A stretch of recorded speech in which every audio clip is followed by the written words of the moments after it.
Hello bachcho, let's read this question. The question says, read the following four statements A to D. In transcription, adenosine pairs with uracil. Second one is regulation of lac operon by repressor is referred to as positive regulation. And third one is that human genome has approximately 50,000 genes. And D is hemophilia is sex-linked recessive disease. So how many of the above statements are right. इस question में बताना है कितने जो है statements यहाँ पे सही हैं।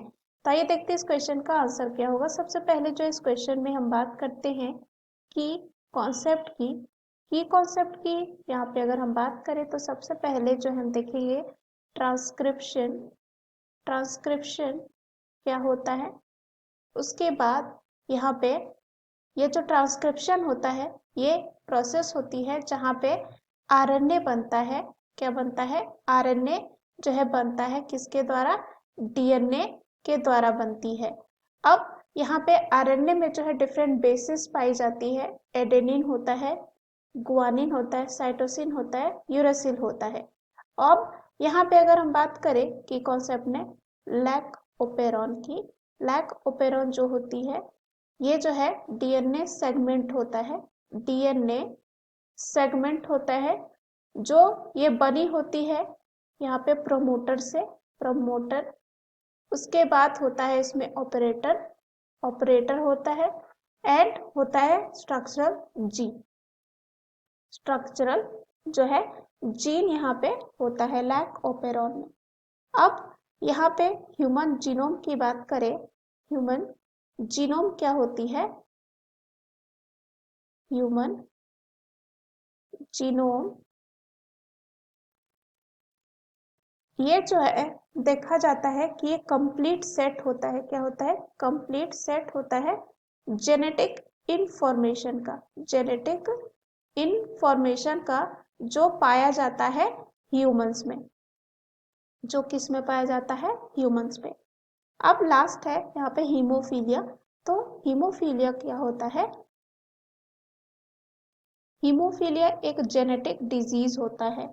क्या होता है? हीमोफीलिया ये होती है क्या? एक जेनेटिक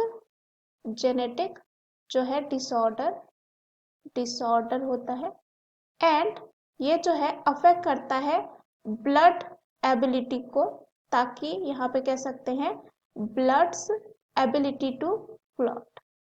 ये किसे? यहाँ जो ब्लड की एबिलिटी होती है क्लॉट करने की उसको। तो यहाँ पे अगर पहला ऑप्शन देखें तो दे रखा है कि in transcription adenosine pairs with uracil. तो यहाँ पे क्या होता है, जो आरएनए होता है उसमें क्या होता है? बेस पेयरिंग होती है किसके किसके बीच में? वो इस तरह होता है, एडेनिन जो है पेयर करता है यूरेसिल के साथ एंड साइटोसिन जो है यहाँ पे किसके साथ करेगा? ग्वानिन के साथ। तो पहला ऑप्शन जो है यहाँ पे क्या हो जाता है? सही, क्योंकि ट्रांसक्रिप्शन में हमने देखा क्या होता है यहाँ पे आरएनए बनता है किससे? डीएनए से।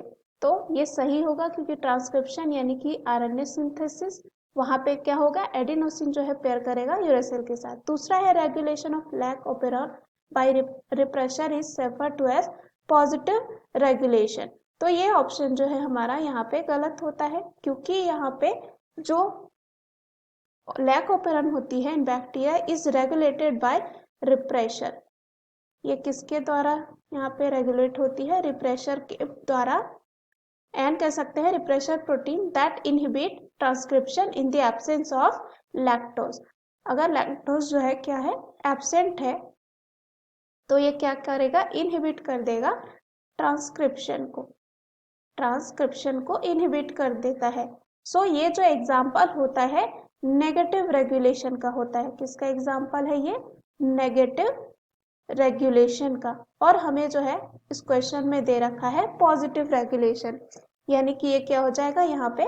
गलत। तीसरा है the human genome has approximately 50,000 genes. तो यहाँ पे ये भी गलत होगा क्योंकि यहाँ पे 50,000 जीन्स नहीं होता है, यहाँ पे पाए जाते हैं। सी ऑप्शन की अगर हम यहाँ पे बात करें तो यहाँ पे जो जीन्स होते हैं वो 20,002 होते हैं। कितने?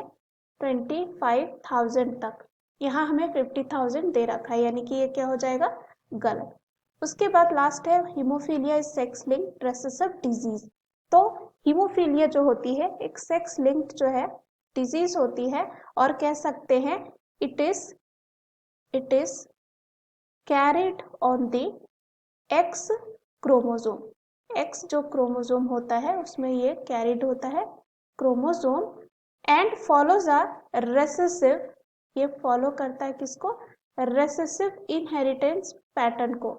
सिंस मेल हैव जो है ओनली क्या होता है, एक ही होता है, वन जो है एक्स होता है chromosome, they are more affected by X-linked recessive disorder if they inherit the defective gene। तो यहाँ पे ये ऑप्शन भी क्या हो जाता है हमारा सही।